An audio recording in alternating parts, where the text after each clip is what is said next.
자, 지금 여러분들한테 텍스트를 이런 식으로 만들어 놓으라라고 이제 제가 여러분들한테 과제를 드렸는데, 지금 보시면 이제 이런 식으로 div 섹션이 이렇게 있는데, 요거는 제가 지워도록 하겠습니다. 요거를 꾸미려면 당연히 뭐 해야 돼요? 검색을 해야겠죠. 그래서 div를 검색을 해서 보통 이제 폰트 사이즈를 여러분들이 이런 식으로 줄 거 아니에요? 그죠? 뭐 예를 들어서 100픽셀을 주게 되면 요 글자 하나하나가 뭐다? 100픽셀이다라고 보시면 되거든요. 당연히 픽셀을 키우면 키울수록 여러분들이 어떻게 된다? 글자가 이런 식으로 커지는 걸 볼 수가 있다라고 보시면 되겠습니다. 그런데 글자의 크기를 키우는 방법 중에 하나가 있어요. 이게 뭐냐면 REM이라는 게 있거든요. REM. 그러면 제가 여기다가 3REM 뭐 이런 식으로 주게 되면 얘가 글자 크기가 이런 식으로 커져요. 이건 뭐냐면 REM이라는 거는 기본적으로 이제 요 ASML이라는 게 있거든요. ASML. 나중에 ASML을 먼저 설명드릴 건데 문서의 뭐 내용 그런 걸 떠나서 ASML이 기본적으로 가지고 있는 글자의 크기가 있어요. 이 가지고 있는 기본 글자 크기. 그게 뭐냐면 16픽셀이에요. 16픽셀. 그러니까 여러분들이 내가 글자 크기를 안 줘도 얘네들이 글자가 나왔어요? 안 나왔어요? 나왔죠? 지금 보시면 섹션을 검색을 해가지고 우리가 섹션 요 녀석 검색해서 딱히 폰트 사이즈 안 줬단 말이에요. 그건 왜 그러냐면 기본 글자의 크기를 16픽셀을 가지고 있기 때문에 그렇습니다. 그러면 여기서 여러분들이 REM을 주게 되면 이거 REM이라는 건 뭐냐면 기본 글자 크기의 배수예요, 배수. 그러면 10이라 쓰게 되면 뭐예요? 16픽셀에 10배수 하니까 160픽셀이다라고 보시면 되거든요. 그러면 정말 160픽셀과 같은지는 여러분들이 여기다 160픽셀 딱 주면 어때요? 똑같죠? 변화가 없죠. 그래서 REM이라는 거는 기본 글자 크기가 16픽셀인데 거기에 배수를 한 값이다라고 여러분들이 생각을 하시면 되겠습니다. 자, 그래서 이런 식으로 줄 수가 있는데 여기다가 글자의 크기를 굵게 하고 싶다면 여러분들이 뭐 하면 되냐면 폰트 웨이트라는 게 있습니다. 폰트의 무게라고 보시면 되는데 뭐 한글을 써보신 분들, 워드 써보신 분들, 포토샵 일러스트도 마찬가지지만 볼드체라는 말 들어본 적 있을 거예요. 그래서 여기다가 여러분들 볼드라고 이렇게 쓰게 되면 글씨가 굵어진다라고 보시면 될 것 같습니다. 그래서 폰트 웨이트 볼드를 쓰게 되면 글자의 굵기를 여러분들이 결정할 수가 있다라고 보시면 됩니다. 자, 그 다음에 여기에 또 뭐가 있냐면 레터 스페이싱이라고 있는데 제가 여기다 레터 스페이싱을 한 10픽셀 이런 식으로 줘볼게요. 자, 그러면 10픽셀 주니까 큰 변화가 없지만 50픽셀 주면 글자가 계속 간격이 벌어지는 걸 볼 수가 있거든요. 더 주면 이런 식으로. 이건 뭐냐면 자간을 의미하는 거예요. 레터 스페이싱은 자간. 그러니까 글자 간의 간격을 말하는 건데 그러면 여러분들 이렇게만 보면 티가 안 나지만 드래그를 해보면 정확하게 티가 나거든요. 자, 보이죠? 안 옆에 이런 식으로 간격이 생기는 거. 그래서 내가 안 오른쪽에 글자의 간격, 자간을 줄 때 레터 스페이싱을 준다. 그럼 지금 여기가 100픽셀만큼 벌어진 거예요. 그럼 여기다 여러분들 150 주면 150픽셀만큼 이런 식으로 벌어지는 거고요. 자, 이걸 여러분들이 나는 마이너스로 주고 싶다. 얘를 좀 더 좁히고 싶다 하면 음수 값으로 주는 것도 가능합니다. 이런 식으로. 음수 값을 통해서. 그래서 여러분들이 15픽셀 주게 되면 15픽셀만큼 마이너스 값으로 해가지고 자간을 좁히는 것도 가능하다라고 보시면 됩니다. 자, 이게 바로 뭐다? 레터 스페이싱이다라고 생각하시면 되겠습니다. 자, 그 다음에 여러분들이 색상을 표현할 때 여기다가 컬러 이런 식으로 표현을 한단 말이에요. 컬러, 레드 뭐 이런 식으로 표현하면 글자의 색상이 이런 식으로 바뀌어요, 안 바뀌어요? 바뀌죠, 그죠? 바뀐단 말이에요. 자, 근데 여기서 여러분들이 이것도 테스트를 해보신 분들은 굉장히 잘하신 건데 제가 만약에 여기다가 div를 하나 더 검색했어요, 이렇게. 자, 그러면 div를 하나 더 검색했는데 이건 또 다른 div를 말하는 걸까요? 아니면 ASMR상의 같은 div를 말하는 걸까요?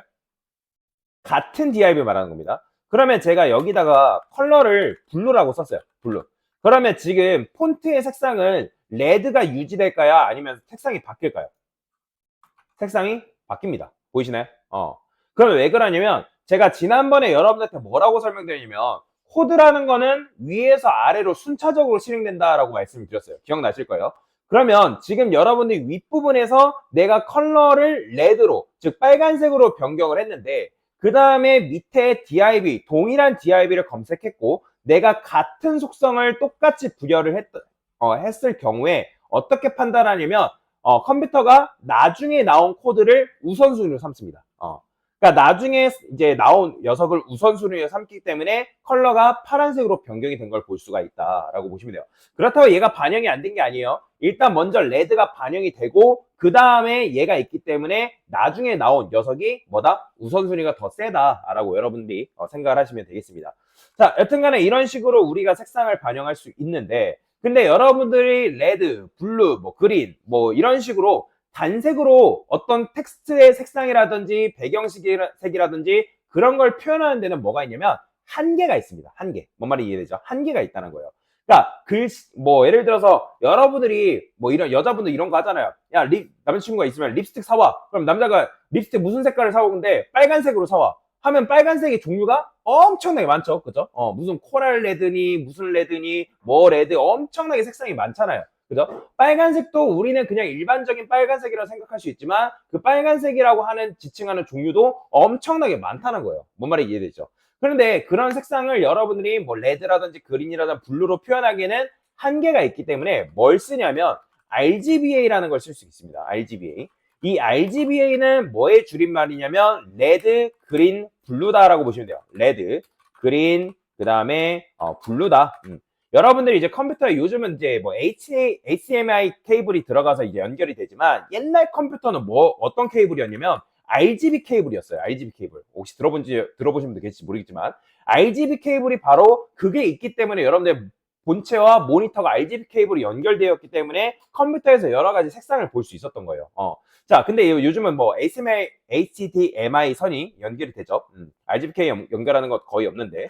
자, 여튼 RGB라는 거는 결국에 뭐냐면 레드, 그린, 블루의 약자고 이 A라는 건 뭐냐면 알파 값이다라고 보시면 돼요. 알파 값. 얘의 역할이 있다가 설명드릴 건데. 자, 그러면 레드는 몇부터 몇까지 표현할 수 있냐면 0부터 255까지 표현할 수 있고 마찬가지예요. 얘도 여러분들이 0부터 255까지 블루도 0부터 뭐다? 255까지의 값을 표현할 수 있다라고 보시면 돼요. 자, 이 알파 값이라는 건 뭐냐면 얘는 투명도를 말하는 거예요. 투명도를 말하는데 얘는 어떻게 표현이 가능하냐면 얘는 0.0부터 1.0까지 표현이 가능합니다. 그냥 0이라 써도 되고요. 그냥 1이라 써도 되고 아니면 소수점으로 쓰는 것도 가능해요. 그래서 투명도의 설정이라고 보시면 되는데 1을 쓰게 되면 불투명을 말하는 거고 0.5를 쓰게 되면 반투명, 0이면 아예 투명한 거예요. 뭔 말이 이해되죠? 이따가 색상을 보여줄 건데 자, 여러분들이 이렇게 해가지고 색상을 조합을 하게 되면 약 몇 개가 나오냐면 1670만 개 나옵니다. 그러면 여러분 1670만 개 색상 외울 수 있어요? 없어요? 외우지 마세요. 불가능합니다. 여러분들 못 외워요. 근데 그건 있죠. 여러분들이 이게 뭐예요? 우리가 이제 RGB라는 거는 여러분들이 이제 색상의 밝기란 말이에요. 밝기를 조정하는데 여러분들이 색상의 밝기를 최대로 올리면 뭘까요? 그건 흰색입니다. 255 주게 되면 제가 보여드릴게요. 자, 일단은 천천히 보여드릴 건데 제가 255, 0, 그 다음에 여기다가 0, 1 이런 식으로 썼어요. 자, 그러면 어떻게 나온다? 자, 지금 빨간색 나오는 거 보이죠? 그죠? 빨간색 나오는 거고 그 다음에 제가 여기다가 그린을 255 썼어요. 그럼 뭐 나와요? 초록색 나오는 거예요. 이런 식으로. 그죠? 그 다음에 0이라 쓰고 마찬가지로 255 쓰게 되면 어떻게 나온다? 이런 식으로 파란색이 나온다 라고 보시면 됩니다. 근데 여기다가 여러분들 255, 그 다음에 255 이런 식으로 썼어요. 자, 그러면 이거 안 나오는 건가요? 아니에요. 색상을 최대로 끌어올렸기 때문에 255, 255니까 뭐가 나온다? 흰색이 나온 거다라고 보시면 돼요. 그러면 여러분들은 아시겠지만 최소로 내리면 뭐가 나오겠어요? 그러면 당연히 검은색 나오는 거예요. 검은색. 그죠? 이런 식으로. 검정색이 이런 식으로 나오는 걸 볼 수가 있다라고 보시면 돼요. 자, 그러면 여러분들이 색상을 뭐 조합을 할 때 내가 255랑 최대로 준 다음에 빨간색이랑 파란색 최대로 주면 자주색 나오죠. 그죠? 그러니까 이런 식으로 여러분들이 색상을 조합을 해가지고 사용을 할 수가 있다라고 보시면 돼요. 만약에 여러분들이 빨간색을 최대로 끌려 올린 상황에서 나는 조금 투명도를 줄이고 싶은데 그러면 여기를 1에서 0.5로 낮추면 뭐예요? 반투명인 거예요. 반투명. 보이죠? 그 다음에 0을 주게 되면 이건 뭐예요? 그냥 투명한 겁니다. 흰색과 다른 거예요. 이건 그냥 내가 색상을 아예 투명하게 만든 거다라고 보시면 돼요. 그래서 뒤에는 뭐다? 알파 값으로서 뭘 의미한다? 투명도를 여러분들이 의미한다라고 보시면 될 것 같습니다. 자, 그래서 이런 식으로 내가 색상을 조합을 해가지고 사용을 할 수 있는데 자, 그런데 여러분들이 어떤 색을 써야 될지 모르잖아요. 그쵸? 모르잖아요. 그러면 여러분들 어떻게 할 수 있냐면 구글에 컬러 피커라는 게 있습니다. 컬러 피커. 자, 이런 식으로 검색을 해보면 색상을 선택할 수 있는 도구가 이런 식으로 있다라고 보시면 되는데, 이렇게 색상을 선택하는 사이트는 굉장히 많이 있어요. 뭐 이건 제가 나중에도 링크도 걸어드리긴 할 건데, 뭐 이런 사이트도 있습니다.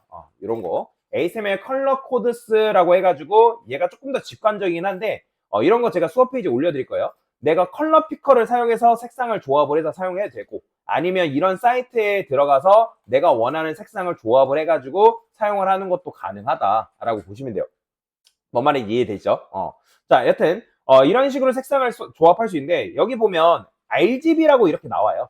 그러면 내가 만약에 어떤 녀석한테 이 색상을 부여하고 싶어요. 그러면 어떻게 하면 되는 거예요? 자, 이건 필요 없으니까 지울게요. 자, 여기다가 여러분들이 나는 이제 요 섹션이라고 해볼게요. 섹션. 자, 섹션한테 컬러를 요 색상을 부여할래. 그러면 여기다가 여러분들 그냥 쓰는 게 아니라 RGBA 컬러 쓴 다음에 RGBA 그다음에 아이고 이거 반영이 안 됐네요. 자, 이거 그대로 다시 복사할게요. 복사해서 여기다가 넣고 1 이런 식으로 반영해 주면 되겠죠. 자, 폰트 사이즈나 이런 것들은 그대로 좀 가져오겠습니다. 폰트 웨이트는 필요 없고 제가 여기다가는 얘는 100픽셀 정도만 쓰겠습니다. 자, 그러니까 어때요? 글씨가 이런 식으로 색상이 내가 원하는 색상이 반영되는 걸 볼 수가 있다라고 보시면 돼요. 이런 식으로 내가 원하는 색상을 잘 조합을 해가지고 반영하게 되면 이런 식으로 색상을 표현하는 것도 뭐다? 가능하다라고 보시면 돼요. 여기까지 이해되시나요? 그런데 지금 여러분들이 RGBA라는 걸 색상을 표현할 수 있는데 또 뭘로 우리가 색상을 표현할 수도 있냐면 여기 보면 헥스 코드라는 게 있습니다. 헥스 코드. 이 헥스 코드라는 건 뭐냐면 여러분들이 요 색상을 16진수로 표현하는 거다라고 보시면 되거든요. 색상을 16진수로 표현한다라고 보시면 돼요. 지금 우리가 0부터 255 이런 식으로 표현한 거는 값을 10진수로 표현을 한 거고 10진수로 표현한 거고 이런 식으로 샵을 붙여가지고 내가 16진수로 표현할 수 있는데 뭐 10진수가 뭐고 16진수가 뭔지 몰라도 돼요. 그게 중요한 게 아니에요. 그냥 이런 식으로도 표현이 가능하구나라는 걸 아시면 되는데 자, 만약에 16진수로 표현하게 되면 어떻게 표현할 수 있냐면 FF, FF, FF, FF, FF 이런 식인데 이게 뭐냐면 앞에 두 개가 레드고요. 뒤에 두 개가 그린이고 뒤에 두 개가 뭐다? 블루예요. 그 다음에 마지막에 FF 쓰게 되면 이건 뭐다? 이거 알파 값인 거예요. 알파 값. 그래서 여러분들이 FF 만약에 내가 이렇게 썼는데 FF 00 그 다음에 00 그 다음에 FF 이거 쓰면 이건 뭘까요? 이거 빨간색 나옵니다. 제가 보여드릴게요. 여기다가 자, 이런 식으로 쓰니까 어떻게 나와요? 자, 보이죠? 빨간색 나오는 거. 그죠? 그 다음에 여기다가 여러분들이 내가 FF를 다시 여기 뒤에다가 이거는 16진수는 참고로 소문자 써도 상관없어요. 소문자 써도 크게 문제가 되지 않습니다. FF 이거 쓰면 이건 뭐라 했죠? 자주색 나오는 거예요. 이런 식으로 내가 16진수로 값을 표현해서 사용하는 것도 가능하다라고 보시면 돼요. 보통 실무에서는 둘 다 많이 씁니다. 둘 다 많이 쓰니까 어떤 뭐 여러분들 나중에 뭐 웹사이트를 만든다 했을 때 뭐 요걸 쓴다 해서 잘못된 것도 아니고 요걸 쓴다 해서 잘못된 것도 절대 아니다. 다 똑같은 말이에요. 결국에는. 다만 내가 RGBA 숫자로 표현하겠냐 아니면 이런 식으로 16진수로 표현하겠냐 그 차이라고 여러분들이 생각을 하시면 될 것 같습니다. 그래서 여기도 마찬가지로 헥스 코드 이렇게 나오죠. 그죠? 이런 식으로. 그래서 내가 원하는 거를 이렇게 조합을 해가지고 여러분들이 사용을 하시면 된다라고 보시면 되겠습니다. 자, 그래서 이게 바로 글자를 우리가 꾸미는 방법에 대해서 전체적으로 설명을 드린 거다라고 여러분들이 생각을 하시면 돼요. 그래요. 여기서 그래서 RGB를 256으로 주면 의미 있다 없다? 아무런 의미 없는 거예요. 256으로 주신 분들은 요거에 대해서 이해를 아예 못하신 분들입니다. 무조건 0부터 255까지요. 255가 최대입니다. 더 이상 줘봤자 아무런 의미가 없는 거예요. 가끔 돌아다녀 보면 256으로 줘가지고 강사님 반영 안 되는데요 라고 하시는 분들이 있어서 제가 말씀을 드리는 거예요. 그래서 255 그러니까 256은 없다 라고 생각하시면 됩니다. 됐습니다.